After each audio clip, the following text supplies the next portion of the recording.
Hello, ladies and gentlemen. It is January 27th of 2012. It's still always a little bit weird, you know. It's like when you always had to like write your dates on all of your homework back in the day, and you could never really make the transition right away. So I feel like it's a little bit like that. I still have a hard time remembering. It's 2012, I don't even know but what day of the week it is, let alone the year. I mean, seriously. exactly, you know, it's hard to keep track of these things. But luckily for us, things that are not hard to keep track of is patch day, because patch day is every Thursday, and you know we get nice little patch notes so we can keep track of anything. Speaking of patch notes, Clinks added to the game, as well as a few other heroes mistakenly added in as well, but that's not really something important because it was kind of an accident. I'm sure that'll be revoked soon enough. I think it already was, So, actually. And how about you turn all off your right. TV, you god-awful mess? And in the meantime, I can explain that we actually came out with a video, which I'm sure you guys are aware of the heroes that aren't supposed to be released yet, that we could technically play, and a lot of the effects weren't working. You can check that out, though. It's definitely a video available to watch. But the funny thing is, I was so excited to try them out, and I looked, and I had none of the heroes available, because apparently I updated just as they released the new update to fix that. So had to watch the Typical. stream, watching Xeno play the awesome heroes. Indeed.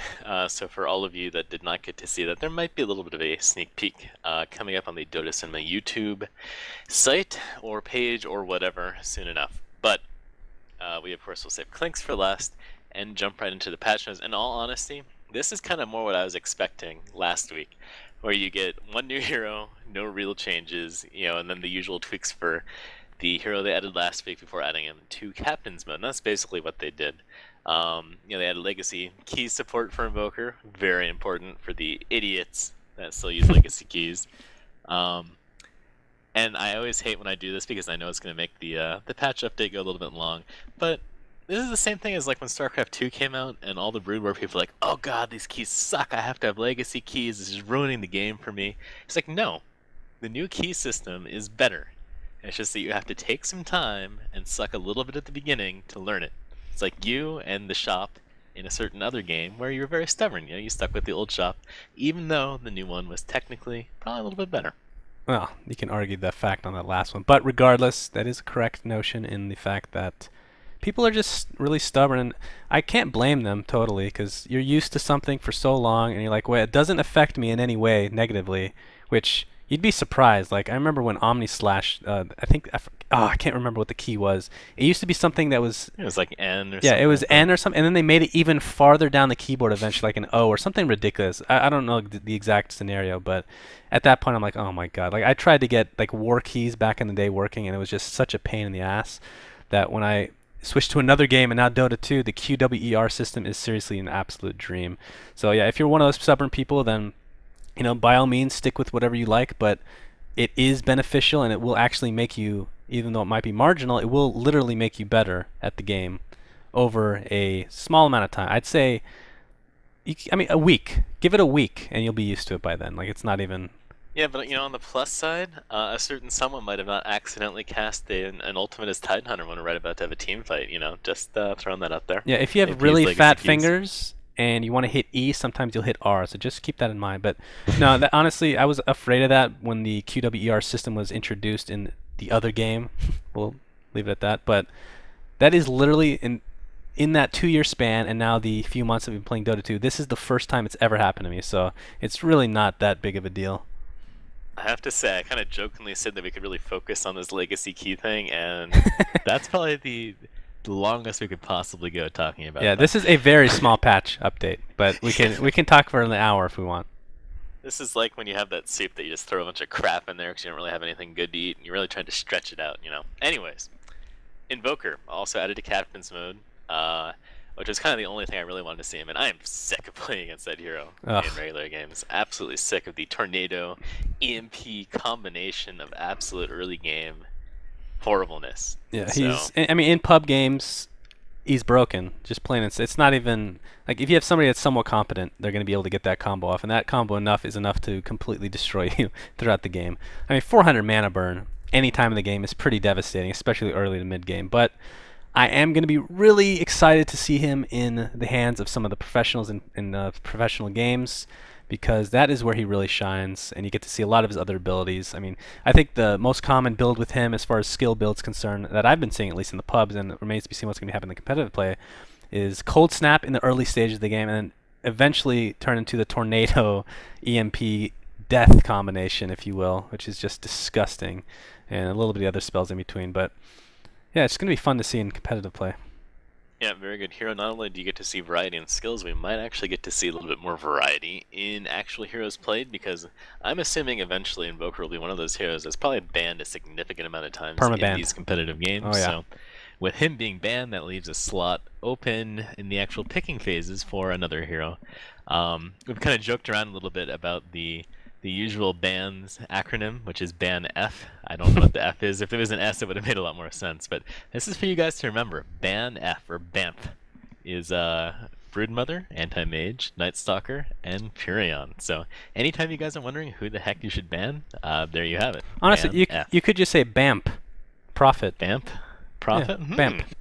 Because Furion technically isn't correct. BAMP's easier to say than with the F. I'll give you that. BAMP.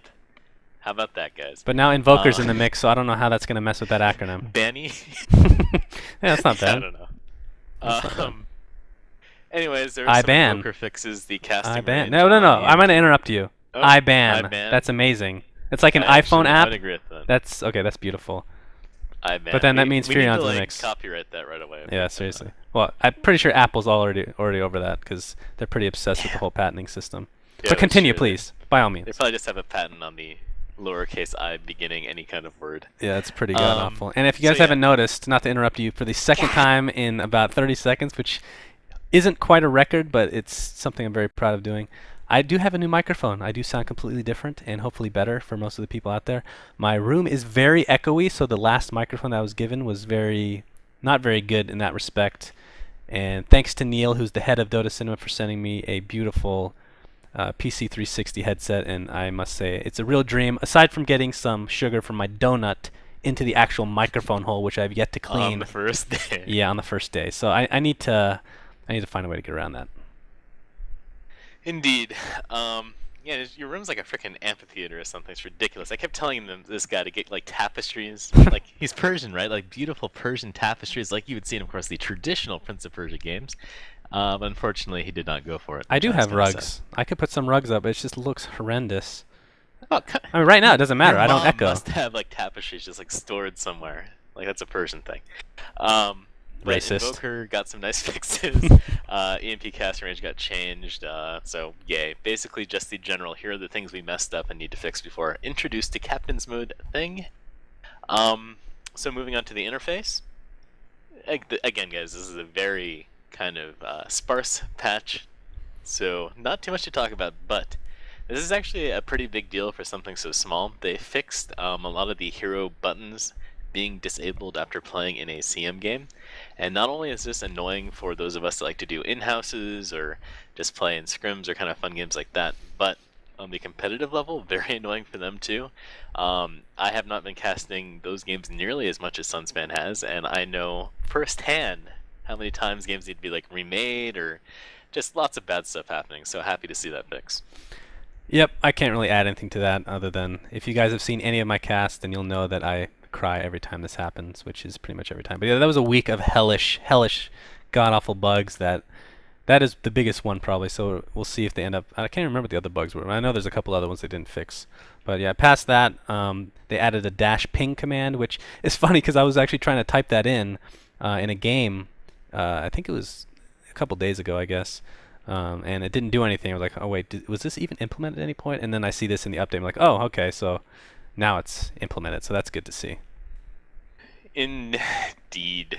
It's always fun when I quickly turn on your stream and I go do something else for like 20 minutes and I come back and it's being like remade for the 4th time and I didn't miss any of the action. So I guess I could look at that in the positive aspect as well. Anyways, positive stuff, Clinks added. This is a hero where I like this hero being added to the game. He's kind of another ganking sort of hero like Gondar, but he's a little bit less kind of burst damagey and can actually scale, I think, a little bit better as more of a sort of hard carry. So I used to always like to play Clinks way back in the day, so that's kind of exciting for me. You know, honestly, he seems pretty much like a pretty straightforward port from the original game. I like most of his visuals, and I don't really have much more to add to that. So as far as a hero, I think he's complete. I'm not gonna say garbage, but for competitive play, he's not really seen almost at all anymore. I remember back in the day when you would like pool up all your resources, which when you could do this, and just put a Doombringer, or not a Doom, a Divine Rapier onto. That would be funny if Lucifer could go inside Clinks, since I said Doombringer. But anyway, Divine Rapier onto Clinks, and he just takes over the game. But now he's just not seen anymore. I'm not sure. I mean, part of it is because invisibility is so easily countered, but I think he is a hero that is really good for noobs, although it is technically a carry, and I don't like noobs playing carries per se, but he has a lot of, I mean, he's easily escape mechanism in that, what is it called, skeleton walk now? What is it? Yeah, skeleton walk. So, and it gives him a ton of move speed, so it's kind of like the old bounty wind walk, if you will.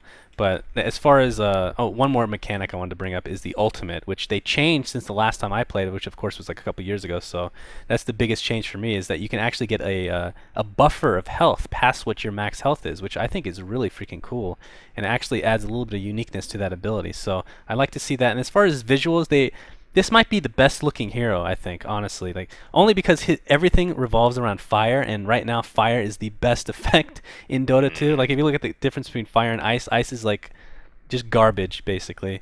But his strafe, when you activate that, you can actually tell that it's activated. It's nothing crazy, but I really like that. And his searing arrows, which, you know, looks like fire, which is awesome, of course. And I really like when he goes invisible. It goes like this big puff of fire or whatever. I think that a really good effect. So kudos to Valve. I have really nothing negative. People, I think somebody brought up that they didn't like his attack animation, but it's exactly the same as Dota 1, so I don't know what you're complaining about. I have no problem with it at all. The only thing, now that I say I don't want to complain about anything, is one thing I did notice when playing him is when you attack a creep normally without your searing arrows, very hard to see the arrow, actually. I don't know if that's just me being retarded or not, but like when I play Windrunner, I have no problem following the arrow, but I have a little bit of trouble, so I'm not sure if that's just me. But overall, probably their best looking hero, I think. Yeah, I agree that he does look very good. And the other thing that I really like in general about Dota 2 so far is at least like they've tried to add, I think, a lot of different variety. One in blink animations, and two in the sort of going invisible thing. I like that they do it in different ways. Which is kind of nice because I remember back kind of when the beta first was getting started, everyone sort of had like very similar animations for both those, well, mainly blinks back then. So glad that they're adding, you know, a lot of unique characteristics for each hero, whether it's going invisible or, you know, when you're wounded you walk a different way, all that kind of stuff. So I think those kind of details add a lot of polish to the game. And I really like the new heroes that haven't come out yet, that they're all invisible. Oh, I have to say. I have to say this. Whenever this hero comes out, when Phantom Assassin comes out,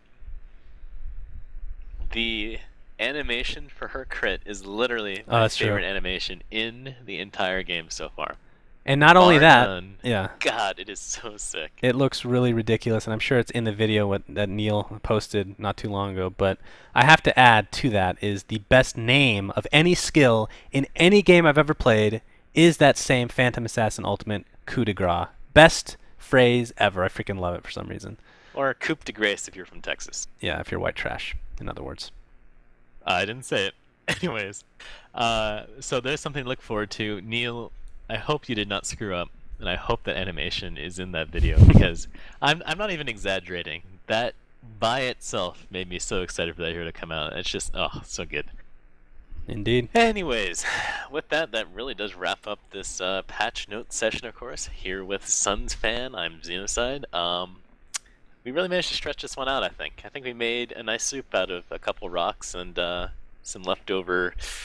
We'll go with moose. Some leftover moose. Yep.